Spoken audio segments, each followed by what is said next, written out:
All right. We are recording, but right now it is just Jackie, Carmen, and Douglas. And we want to welcome everyone to 2023. Not Happy New Year. necessarily wish you a happy 2023. I wish you a happy 2023. It can be anything you want it to be. Some of us are not having a happy 2023, and that's okay. But we wanted to take time to reflect on last year, which was the year that started this podcast, talking about what that was like for us and just kind of like do a brief reflection on what this year has brought for us. Hello, Carmen here. Thank you all for joining us. Thank you, Jackie, for the wonderful introduction. So, yes, happy New Year, new year, new me. Thank you so much. And it's kind of crazy how we started this podcast. So, obviously, if you listen to the intro episode, we discuss how we're linked to an organization called Generation SOS. And we were on an SOS youth meeting with all the volunteers, and one day they were like, wow, we really want to start a podcast. And I don't really remember.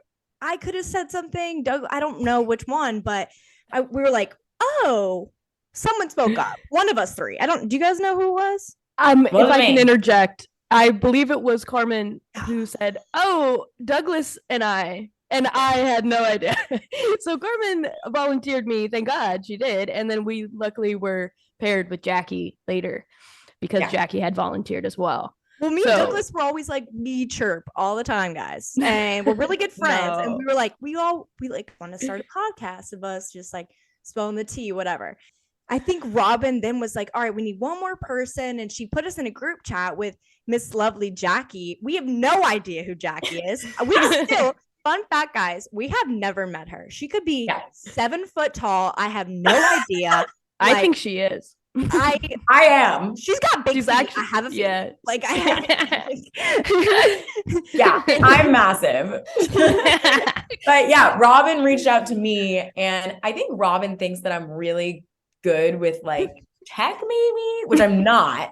But I reached out to Robin saying, how can I get more involved? And Robin said, we're doing this podcast. Done. The three of us originated. And that's the story. And so now we're the trio, all three of us, and none of us have ever clearly started a podcast, don't know anything about technology, got these lovely mics on Amazon real quick, had no idea what we were doing. So we worked on this project together. I mean, not knowing Jackie, me and Douglas have known each other for years, went to college together, did know Jackie, and like formed a relationship with her.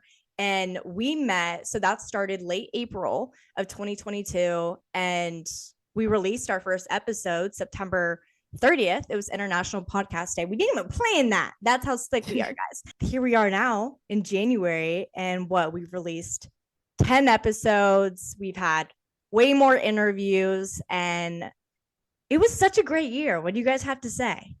It was cool. I mean, it's cool to obviously everybody reflects on the past year, moving into a new chapter like this. And so I was telling Carmen and Jackie that it's interesting how this project that I was not expecting, I got volunteered for, but I'm so grateful. And how it changed so much of my 2022 and now has changed what I want my 2023 to look like, and such a different idea, like just different ways of thinking about certain topics, or how I, talk to people. Even we've met so many interesting people and heard their stories that are all different. And so even just that alone, without changing my way of even substance abuse or mental health, I mean, just meeting those people changed my year. So looking into the new year, it's cool to look forward to all that again and even more growth with it. I totally agree. I mean, we're young. I'm the youngest. I'm the baby of the group. Only a fresh 20 years old, but a young 20. And we're really young, and we are talking to young people. Like, that's kind of the point of this podcast, is to be like, we are all kind of in the same chapter of our lives, going through very different things. Let's talk about that and try to relate to one another. Because, we're humans, we're more similar than different. But as a true youngster, like, I have just learned what it's like to kind of grow up and like listening to people talk not about how fun their job is and how great college was, but like talk about what literally sucked about growing up or what was almost impossible to overcome growing up. I mean, for me, hearing those stories now, I have perspective that I wouldn't have had until 10, 20 years later. And like, that's huge for me. Period. Y'all couldn't have said it better. It's definitely interesting because some of the individuals we've had come on the podcast, we either know somewhat personally or they're completely random. So it was really like we went through and discussed with some of these random individuals, you know, their background, their life story, and they came on and like were so honest with us about it that I was like, okay, someone's being like that real enough to like, it's one thing if I'm like, hey, I know I had this problem, but like I can keep it in my mind and not talk about it.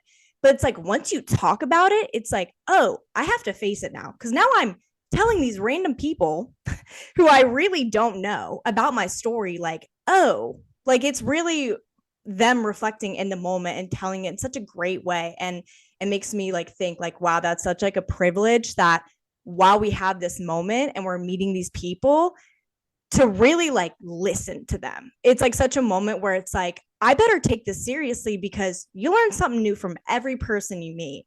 And they're giving us a shot to like come on here. So it's like, I'm going to listen. They're completely different background from me, completely different story. But like, why should I not learn from that? You know what I mean? Like, why? Like, this is the opportunity. Like, why would I actually not get something out of it? Like I should. Like we're putting our time and energy into this, you know? Right. And for me too, even like getting deep with people, some people we know, obviously. But I'm talking like I didn't know them in this way. I mean, we discuss things with people I've known since I was a child, like literally 10 years old, and I had no idea. So why, when I'm struggling, then it's kind of cool to be like, wait, for example, Piper or Bardia, you know, oh, well, Piper, you know, did these things. So maybe that can help me. So if I'm struggling, my good friend Piper did it. It's not hard for me to do. You know what I mean? Like it's easy to apply to myself because I know somebody who has taken the steps. So it's easier to imagine my life doing those steps as well because somebody relatable has done them.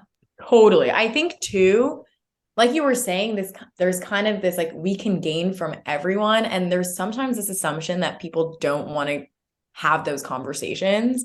I mean, the three of us clearly are people who do because this is what we've like devoted ourselves to. But, you know, episode 4, we were talking to a fitness coach who, you know, we already know that like being 3 girls, we've spoken about how on this podcast, we want to make sure to bring like male identifying people on here because that experience of sharing emotions is very different, much more stigmatized, et cetera. So we were talking to a fitness coach who, you know, before we spoke to him, and we were just coordinating, we all, you know, like checked out his Instagram, like made sure we kind of like knew his whole background before we got on. So we knew what kind of questions to ask. And he's like this big gym dude, like someone you'd see on the street and be like, holy shit. The second we'd start talking, like, he is the kindest, warmest, wants to talk about everything he's been through. And that's the kind of person that like maybe I'd shy away from those kinds of conversations with just because I have this like biased assumption that some people don't want to talk like that. Like some people don't want to talk about like real emotional stuff. And that is complete bias because at the end of the day, like with an invitation to be like, how are you? But how are you really? I think more people than not would want to actually have that conversation. That's what I've learned from this. Yeah. It's reiterated the statement that everybody needs somebody to talk to. I could make my humans, we look at someone, the first thing we do is analyze, like if we should be open with them, if we're comfortable, like judging them off the bat. And it's like, you come on here and I could quickly do that. But the second some of these people open their mouths, jaw to the floor, like I would have never guessed it. And again, it's like, you don't know what anybody's going through or has been through or have like really jump the hurdles and overcome adversity, really working on themselves. And like, have you guys seen, I feel like meditation and really having a good support system. I know Serena mentioned that as well, like changing your environment. Like, I feel like that's been a really big thing too. That's made me reflect around the people who I surround myself with and the big impact, because a lot of these people are like, you know, during these really bad times, I was surrounding myself with people who, not in a bad way, but were acting just like me. And I didn't see a problem of how my actions were. Yes. And that even ties into like Megan's episode 2, or the episode where we discuss therapy and giving your energy and the energy that you give, and not that you want to expect the same energy, but you should receive, you know, good energy your way if you're putting out good energy type of thing. So even with Barty's episode, realizing how much alcohol and drugs are around on TVs, movies, but like it's everywhere. So it just like stuff that, you know, like my brain like sparks and goes back to an episode just when I'm on my walk and I think about how Megan likes to paint, or, you know what I mean? Like little things like that, where it really does stay with you. Just a little reminder that somebody else is trying something that you haven't tried. So it's like, okay, maybe I'll go to CVS and get some paint and a paper. Like let's give it a shot. Things. I mean, some of these things I just, you know, I've been in therapy for a long time now. Highly recommend. And you know, I think that my therapist has like told me everything. Like, I know everything there is to know about like what to do when I'm panicked and what to do when I'm anxious. And like, boy, is that untrue. And I know that's not true. But then I listened to an episode, like I think it was episode 3. And you know, our speaker talked about making circles of your friends and like saying, you know, right off the bat, how that sounds very transactional and weird. But she said, like, sometimes I need to make like a circle. I need to visualize and draw a circle of the people that are closest to me. Like, who are my people? Who are my rocks? And then who's the circle right around that? Like the people who I really want to have intense conversations with, but maybe like can't rely on to go the distance. And then who's the circle around that? And then who occupies that empty space on the paper that are maybe people we need to distance ourselves from? I mean, that visualization I thought was so interesting. Did it myself, like changed the way I think about my surroundings and like who I can rely on to support me and who I still want to keep around me, regardless of support or not, because they make me laugh, they make me cry, or they do this work with me, like whatever it is. I mean, that was just another tactic, like that I learned from talking to one of these people that I never would have come across. Relating back to what you just said about therapy, a lot of these individuals have gone through therapy, done different steps. And something else I noticed is that we can hear these conversations all day. I can go to therapy as much as I want to, like Petty was talking about. I can read as many self-help books. I can listen to great podcasts. But until I do the work, none of it matters. In an honest way. It's great to have that stuff in front of you, but okay, I'm learning about all of this. Like, when am I actually going to implement it? And that's when you see like big changes with some of these people. It's like, I knew I had problem with this and that, but I had to hit rock bottom or whatever their case may be to like actually put those steps into practice. And that's really hard because we all know what we need to do. We have that inner wisdom, that gut feeling, like we all know, but we just don't do it. And that's easier than doing it sometimes. Totally. And I respect all of these people. It's always easier. Because they've all put the education, the knowledge in themselves, and then like given that back to themselves. As in like, I deserve to do it. And like, I love myself enough to do these hard things.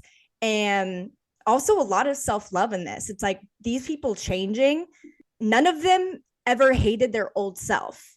They are just changing who they are in the present. I mean, time is it's not really something we can wrap our heads around, but like you change who you are for that time being in your life, right? And none of them are ever like, I wish I never went through any of that. You know, I regret being that person then. Like, nobody has once ever said that. You know, like you don't have to change yourself to hate your old self. Or does that make sense? You don't have to hate your old self. Mic drop. Silent because it was a mic drop. Wait, guys, you don't have to hate your old self to like change your new one. Or like something, you know. Yes. Love, I mean, there was this new documentary, this Jonah Hill movie. I don't know if you guys have seen it. Oh, I want to see it though. And one of the things he talks about is picturing your young self and telling them over and over again that you love them until you really believe it, which is, maybe we're getting too deep for this episode. Who knows? But I think that's a theme. Like, I think that's what you're talking about, Carmen. Like, there is no reason that changing yourself and the way you function day to day has to mean that you judge the way you used to. It can just mean that you're proud of like who you are now and you love that old person too. Like, we're just on a non-linear path. We also want to know from you guys listening, like, what you want to hear more of, because this was kind of what we were really resonating with this year, and those episodes that stood out to us and those tactics and themes that stood out to us. So we want to know from you, what's standing out to you? What do you want more of? Do you have people who want to come talk on our podcast? Do you want to come talk on our podcast? Do you want to just talk to us? So we want to know that. You know, our social media, I hope you do. And we'll plug it all everywhere. But I just want to say that, like, this is our perspective and reflection, and we want to hear yours too. And I also want to thank Generation SOS as well for kind of giving us the platform or helping us to create this cool project and supporting us on both sides. And even if, you know, the podcast isn't for you, maybe SOS has something that could help you out or like be an outlet for you. For sure, there's always somebody willing to help with either us or the organization in all different aspects of your life. So I think that's a really cool thing to look into further if you haven't. Totally. And I don't think that, I don't want anybody to listen to one episode or like use that and get a misconception about like who we are and what we do. Like, we are not limited to just like mental health or substance use. I mean, like, you know how much stuff falls under that umbrella. I know we had an episode that is called like Why Are Bodies Trends. Like, we talked about like, you know, body dysmorphia and all of that. Like, we will talk about any and everything, and we'd love to have you on. As always, we'd love to talk. You can be anonymous, not like open. I mean, even if you want to hop on and like reflect with us, you know, just if you want to be friends, we can be friends. Like, we can do whatever. But yes, thank you so much, Generation SOS, for this opportunity. They're the reason we are called SOS on Record, because what they do is essentially somewhat like what we do, just in person. And that's where we get the SOS from, sharing our stories. So yeah, I mean, we couldn't have this without them and their support. So that has been such a building block, and it gave us Jackie. So it like full circle, crazy how things work out.